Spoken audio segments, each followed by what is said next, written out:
Okay, part 3 video of 6.3 electrochemistry subtopic in topic 6 redox reactions. In this video, we'll be talking about galvanic cells being a battery.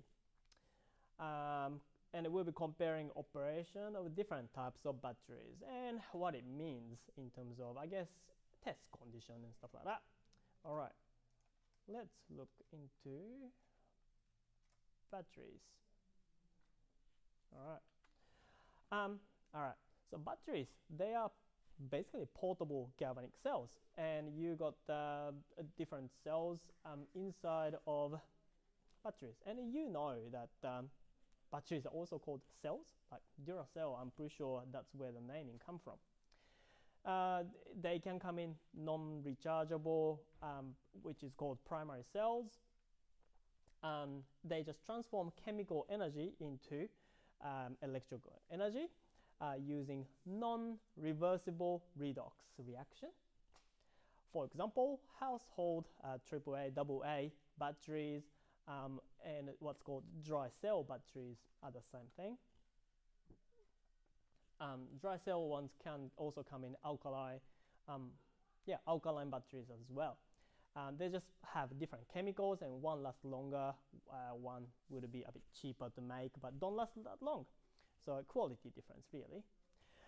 And they also can come in rechargeable batteries, something that you can find in your mobile phone or cars or even off the grid house making products as well. What they do is that they transform chemical energy into electrical energy or vice versa, because it uses reversible redox reactions. For example, lead acid batteries, that's car batteries usually, and lithium ion batteries, that is what you can find in our mobile phones, mobile devices. All right. Now, this is a question that I will ask and we'll discuss on. It is, what defines the voltage in battery? A voltage. Okay. There are a few things that you'll be able to tell, hopefully, after this video. All right. Firstly, let's look at the structure of non-rechargeable batteries. Now, in the diagram, what you can see, the insert diagram of the household AAA battery. For cheaper range, you would see reduction reaction with manganese dioxide, so black substance, which you may have used to speed up the reaction of decomposition of hydrogen peroxide. Oxidation is what zinc would undergoes. So zinc solid would become zinc 2+. And you can find zinc layer as well as manganese dioxide in paste sort of form. It doesn't require any solution because that's just making those pastes. That's why it's called dry cell as well. Now, alkaline dry cell is a bit more higher end batteries. They both have got this manganese, but it undergoes different chemical reaction.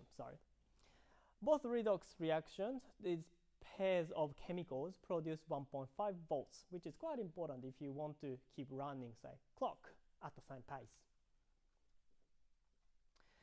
Then we have rechargeable batteries as well. 12-volt lead acid battery is a good example of that. Lead acid batteries, what happens to all of them? Never mind. So commonly used for car batteries, and we'll watch a video and look at how the chemistry works a bit more closely in class. Both active cathode and anode materials are consumed, as well as the electrolyte. So electrolyte is usually something that contains acid. So sulfuric acid is something you can find in car batteries. They're all contained. You can't really open it. If you open it, it's a hazard because it's got a strong acid in it. 6 cells combine in series, connected in series, so it can produce 12 volts.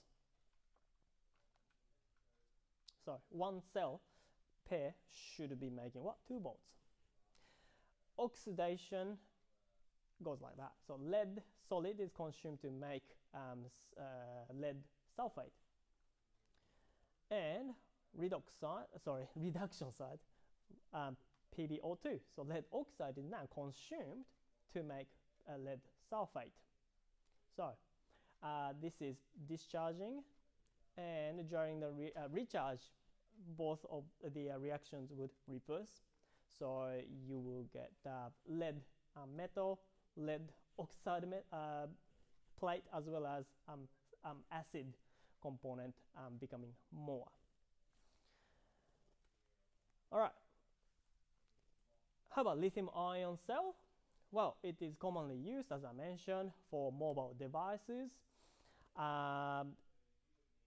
Yeah, and it's got quite bright future. Like it can also power the whole house or the grid. So the whole households in Adelaide can in the future run on lithium ion batteries in case of emergency like power loss. During discharge, lithium that's combined to carbon, I forgot the name, so Li6C6 is combined to COO2, cobalt oxide that is, and makes carbon and lithium cobalt oxide. This produces 3.6 volts. So now we're looking at something that's a bit more high power, and it is known to be fairly the limit, the maximum difference that you can get for potential. During recharge, that reaction is just reversed. Come on. All right. Another rechargeable battery which you can find on the market is NiMH, nickel metal hydride battery, envelope battery that you might have seen in the market, is made with this.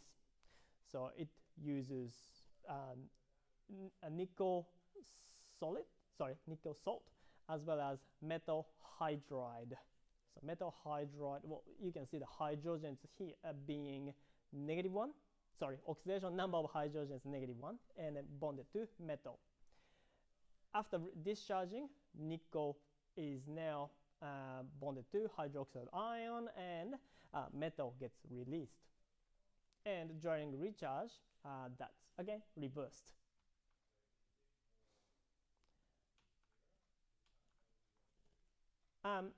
When discharging and recharging those rechargeable batteries, what actually occurs is the switch of electrodes, switch of charge actually. So if you have got electrolyte and electrode is being oxidized and releasing ions to this side for you, electrons will be traveling to the same way. So anode is where oxidation occurs, and that's going to be the negative terminal, and that's what we talked about before as well, ANO. And cathode is the opposite. That's where reduction occurs, and it's been positive. That's for discharging, just like any other galvanic cell. But if you're recharging, there is an external power source that pushes electron. So you are reversing the reaction that is otherwise non-spontaneous. Galvanic cells uses spontaneous reactions. Recharging process is an electrolysis. It requires electrons to force the reaction to occur. So cathode is now where electrons are going. Well, that's still the same actually, but that's now considered to be negative because electrons are pushed to, this side. Electrons are pushed to this side. Anode is still where oxidation occurs, but now that's positive when you're recharging. Cathode is still where reduction is occurring, but now considered to be negative because electrons are pushed into that. Hope that makes sense. The powerhouse is the external power source for recharging. And that defines the charge, where the negativity goes. All right, so what you're intended to do from this information? Well, it just says compare the operation of different types of batteries. But I interpret it as batteries are also type of galvanic cell. Therefore, you need to still be able to work in the context of battery and identify anode, cathode, what the charges on anode and cathode. If you're recharging, remember the negative and positive terminal switches around. But A and O works for when you are discharging, just like galvanic cell. Direction of ions present, direction of electron flow, as well as half equations and overall equations. And we'll have more practice of that in class. But that's the end of the topic 6, galvanic cells.